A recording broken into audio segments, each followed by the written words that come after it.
Chapter 9. The Big Surprise Ending.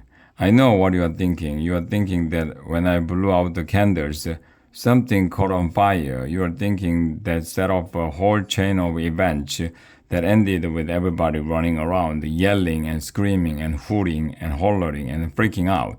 Well, you're wrong. You think you know so much. That's not at all what happened. So na boo boo on you.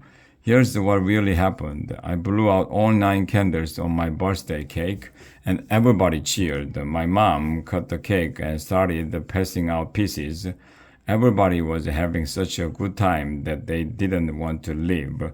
So they kept on jumping on the trampoline, painting pottery, singing songs, blowing bubbles, and getting their faces painted.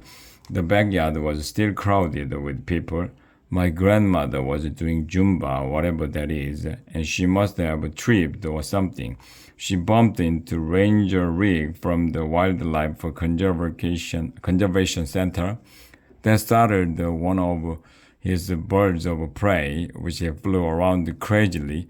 The bird smashed into the guy from the fencing academy who fell down. As he was falling, his sword went flying out of his hand. It landed right in the middle of the giant inflatable bouncy castle, poking a hole in it. Psst! Air was escaping from the giant inflatable bouncy castle. It started to collapse. Mrs. Wizard ran over with some duct tape to patch the hole in the giant inflatable bouncy castle.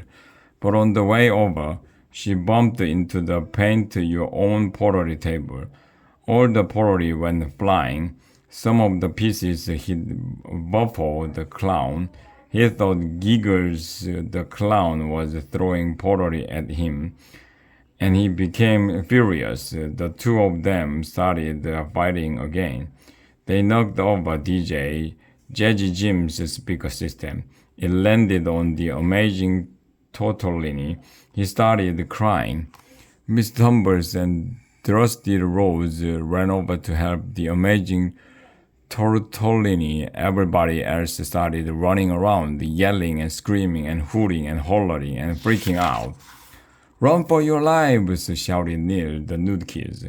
You should have been there. I saw it with my own eyes. Well, it would be pretty hard to see something with somebody else's eyes.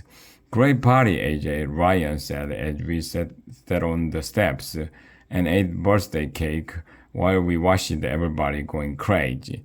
Best party ever, said Michael. In the middle of all this, there was a knock on the gate. Who could that be? Asked my dad as he opened the gate. There was a policeman standing there. He looked pretty mad. Mr. Marty came running over.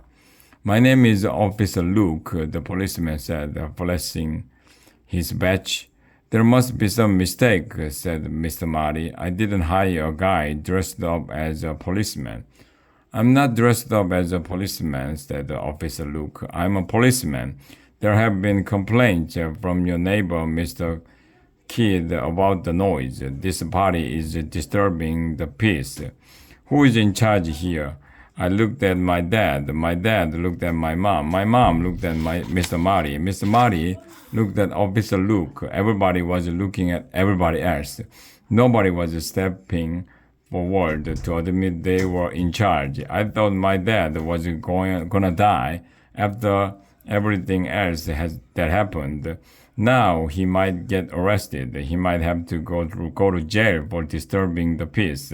I can't hear you, said Officer Luke. I said, who is in charge here? That's when the weirdest thing in the history of the world happened. I am, somebody hollered. I'm in charge. We all turned around, and you will never believe in 1,100,000 years who came out of the house. It was the Darth Vader.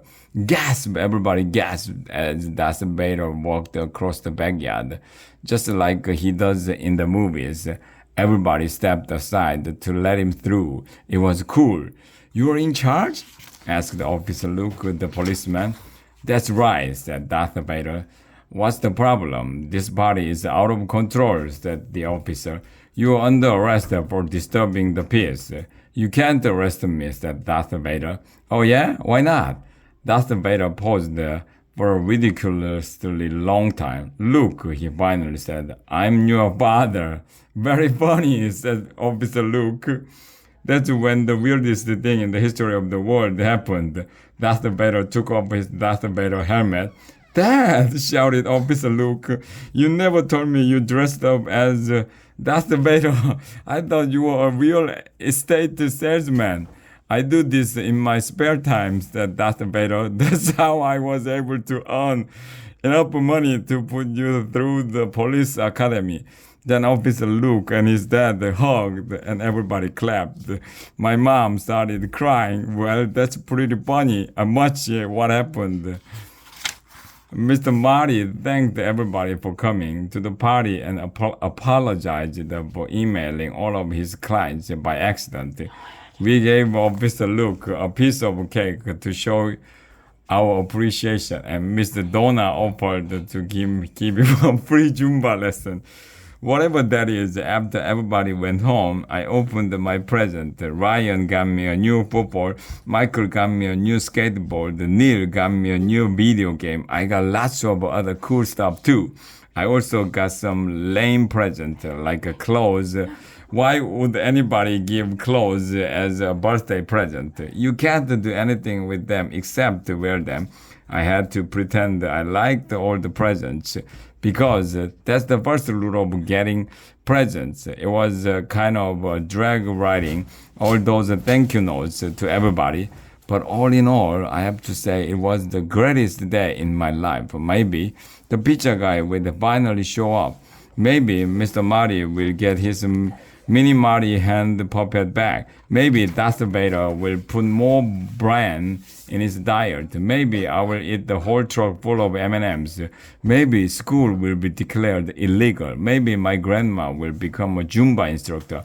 Maybe I'll be able to talk my parents into hiring Mr. Marty again for my birthday party next year, but it won't be easy. Asterisk. Hey, the book is finished. Why are you still hanging around? Go read something else. The end.